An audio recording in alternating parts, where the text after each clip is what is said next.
यह कहानी एक छोटे से गांव की है जहां हरियाली से भरी धरती और सादगी भरी जिंदगी थी। उसी गांव में रमेश और सीता एक बुजुर्ग दंपत्ति रहते थे। उनके दो बेटे थे, विनोद और राकेश। रमेश और सीता ने अपनी पूरी जिंदगी खेतों में मेहनत करके अपने बेटों को पढ़ाया लिखाया और इस लायक बनाया कि वे अपने पैरों पर खड़े हो सकें। लेकिन समय के साथ सब कुछ बदल गया। संघर्ष की शुरुआत जब रमेश के बेटे बड़े हुए तो दोनों शहर में पढ़ाई के लिए चले गए। रमेश और सीता ने खेत बेचकर उनकी शिक्षा का खर्च उठाया। उन्होंने अपने सपनों को त्याग कर सिर्फ अपने बेटों के भविष्य को संवारने का सोचा। विनोद और राकेश ने अच्छे कॉलेज से पढ़ाई पूरी की और शहर में बड़ी बड़ी नौकरियां पाने लगे। वक्त गुजरता गया। विनोद और राकेश ने अपने अपने परिवार बसाए। रमेश और सीता को यह उम्मीद थी कि उनकी मेहनत का फल उन्हें उनके बच्चों के प्यार और देखभाल के रूप में मिलेगा, लेकिन यही उम्मीद उनकी सबसे बड़ी भूल बन गई। बेटों की बेरुखी। एक दिन रमेश और सीता ने सोचा कि वे शहर जाकर अपने बेटों के पास रहेंगे। उन्होंने अपने खेतों से जो थोड़ा बहुत बचा था उसे बेच दिया और बेटों के पास शहर आ गए। शुरुआत में विनोद और राकेश ने अपने माता पिता का स्वागत किया, लेकिन धीरे धीरे उनकी बेरुखी सामने आने लगी।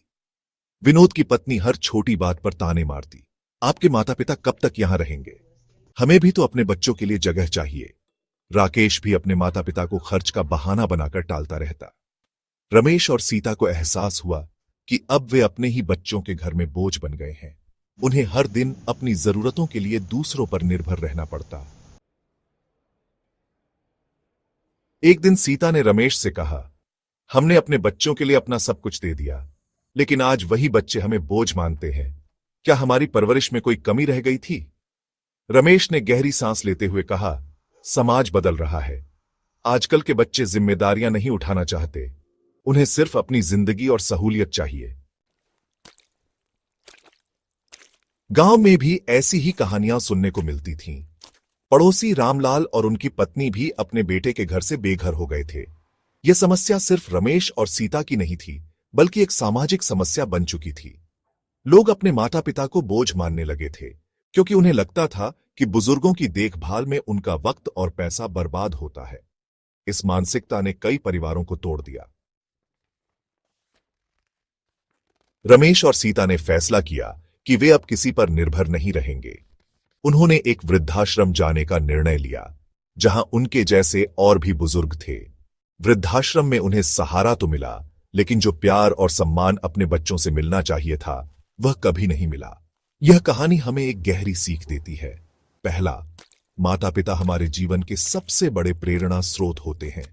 उन्हें बोझ समझने की मानसिकता समाज को कमजोर बनाती है। दूसरा, हर बेटे बेटी को यह समझना चाहिए कि माता पिता ने हमें जीवन दिया है और उनकी देखभाल करना हमारा कर्तव्य है। तीसरा, पैसा, करियर और स्वतंत्रता के पीछे भागते हुए हमें अपने मूल्यों को नहीं भूलना चाहिए। कलयुग में माता पिता बोझ नहीं है, बल्कि हमारी सोच और प्राथमिकताएं उन्हें बोझ बना देती हैं। अगर हर बेटा बेटी यह समझ जाए कि माता पिता से बड़ा कोई धन नहीं, तो समाज फिर से अपने रिश्तों में गरिमा और प्यार पा सकता है। माता पिता बोझ नहीं, हमारा सबसे बड़ा आशीर्वाद